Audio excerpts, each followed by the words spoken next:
Monday, 19 January 2026. An ordinary school morning in Vanderbijlpark. Children climbed into a scholar transport vehicle, just like they had done so many times before. School bags packed, uniforms neatly pressed, parents waving goodbye, expecting to see their children again later that afternoon. But this morning would end very differently. This is the story of the Vanderbijlpark scholar transport accident, a tragedy that left families shattered, a community in mourning, and a nation asking painful questions. Welcome to my channel. Vanderbijlpark, located in Gauteng, is usually busy during early morning hours. Taxis, buses, and scholar transport vehicles fill the roads as children are taken to school. On this particular morning, a scholar transport vehicle was carrying learners, children whose only focus was getting to school safely.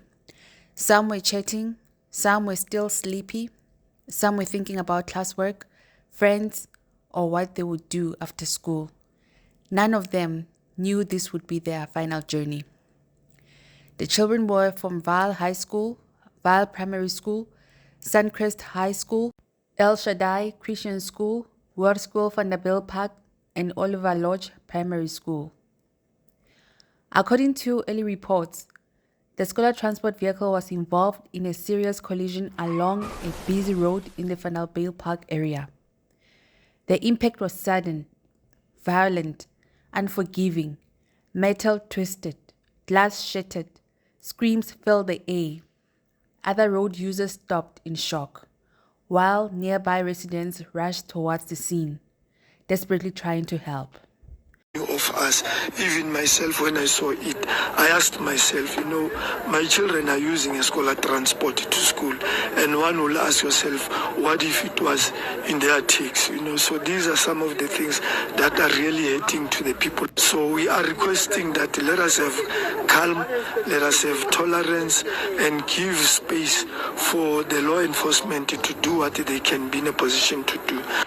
The driver of minibus taxi is among those who were taken to the hospital with serious injuries. Authorities have called for stricter oversight and vigilance around private scholar transport. Police are investigating a case of culpable homicide. Parents and guardians of the deceased have begun in the process of identifying their loved ones. For the children inside the vehicle, everything changed in a matter of seconds.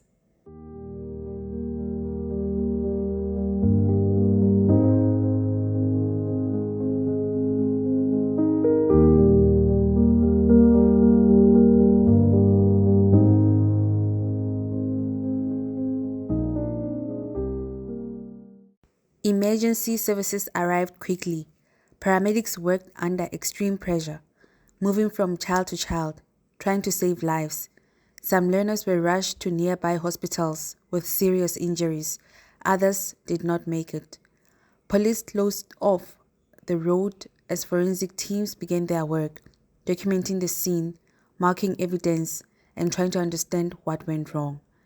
Parents began receiving phone calls that no parent should ever have to answer. Outside hospitals, parents waited in silence. Some prayed, some cried, some hoped for miracles. For many families, school drop-off had turned into a nightmare. The Vanderbijlpark community was left grieving together. Schools affected, teachers traumatized, classmates struggling to understand why their friends would never return. President Cyril Ramaphosa expressed profound sorrow, calling the children the nation's most precious asset, and urging improved road safety and oversight of scholar transport services. Losing their lives. Yes, I heard about the accident. The Premier and the MEC have rushed there, and it's a terrible occurrence. Our scholar transport system obviously needs to be well geared up to ensure that the safety of children is prominent. And those who transport our children, the drivers, the vehicles, as well as their behavior on the road, is such that it saves the lives of children. So I'm devastated myself to hear right at the beginning of the year that 13 children at one go have lost their lives. Not that at any other time it's acceptable, but it is very sad and terrible. Authorities confirmed that an investigation was launched to determine the exact cause of the accident. Key questions remain. Was speed involved? Was the vehicle roadworthy? Were safety regulations followed? Could this tragedy have been prevented? In South Africa, scholar transport safety has long been a concern, and this accident once again highlights the risk children face on the roads every day. Tributes began pouring in, flowers placed near the accident scene, candles lit in remembrance, messages of condolences shared across social media platforms. Lives full of potential were lost too soon. Children who should have been worrying about homework and dreams for the future became victims of a tragic mourning journey. This story is not just about an accident. It is about children, families, and accountability. It is about the responsibility we all carry to protect the most vulnerable among us. As investigations continue, one truth remains: no parent should ever fear sending their child to school. May the young lives lost in this tragedy never be forgotten, and may their families find strength in the midst of an unimaginable pain. If you found this story informative, please like, subscribe, and share. Not for views, but for awareness. Thank you for watching.